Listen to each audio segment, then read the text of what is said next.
Hello ఏమండి? ఎలాగుందిరా? పర్లేదు.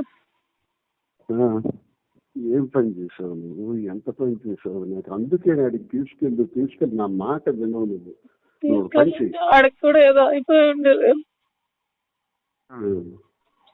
ఇప్పుడు అనుకున్నా నీ ఒంట్లో ఎలాగుంది? హలో, ఒంట్లో ఎలాగుంది? తలకు దెబ్బ తగిలింది. తల అంతా నొప్పిగా ఉంది.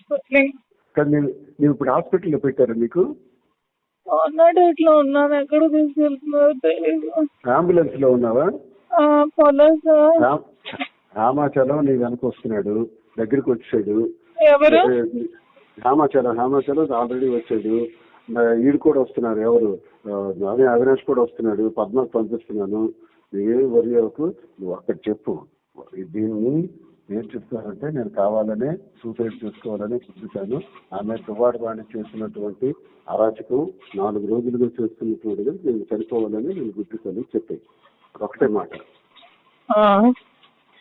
అదొకటే మాట చెప్పేసి నువ్వు అలా ఉండుకో. నేను డాక్టర్ ఇవన్నీ నేను చూస్తాను. కావాలని అందరూ వస్తే నేను పర్వాలేదు, డోంట్ వరీ. ఈ మనస్తాపానికి చెంది నేను హైవేలో వెళ్ళి గుద్ది చచ్చిపోదాం అనుకున్నాను. నన్ను ఎవరు కాపాడుతారు? అదే వాడు కారణం దువ్వాడవాడి.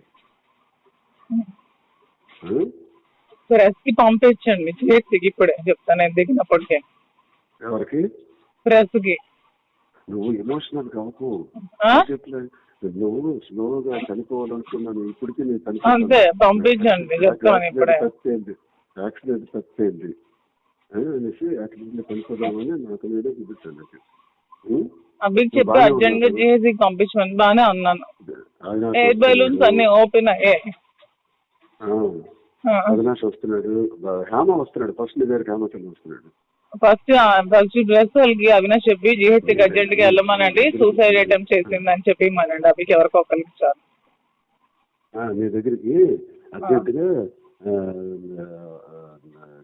నేను ఆల్రెడీ మెసేజ్ పాస్ చేయించేస్తాను. చేసి త్వరగా చేసి చెప్తాను. త్వరగా చేసి. అలాగే బానే ఉన్నాను. నేను తలకి కొంచెం స్వెల్లింగ్ ఉంది అంతే, ఇంకేం లేదు. కొంచెం లిప్స్ కి దెబ్బ తగిలి బ్లడ్ వచ్చింది అంతే. కారు స్క్రీన్ బట్టి నీకు మేజర్ అయిపోతుంది. కారు బాగా బాల్తో పెడిపోయింది కదా. ఆ రోడ్ నుంచి ఈ రోడ్ కి పల్టీ కొట్టేసి ఏంటో మరి.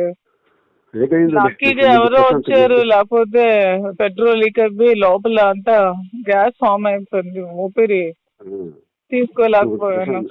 నువ్వన్నీ మాట్లాడుతాను ముందు ప్రశాంతంగా ఉండి. హాస్పిటల్ వచ్చారు. హాస్పిటల్ దగ్గరికి అందరూ వస్తారు. నా ఫోన్స్ ఎక్కడ ఉన్నాయో తెలీదు. ఫోన్ అన్ని నా ఒక కానిస్టేబుల్ దగ్గర ఉంది, నాకు ఇస్తాడు. గోల్డ్ కూడా ఉంది దాంట్లో, అంతా చూడమని. అవన్నీ తీస్తాను కానిస్టేబుల్ ద్వారా. ఓకే. పద్మ కూడా వస్తుంది, అవినాష్ వస్తున్నాడు, ఝాన్సీ ఎంత కూడా వస్తున్నారు అనుకున్నాను. ఓకే. ఉంటాను.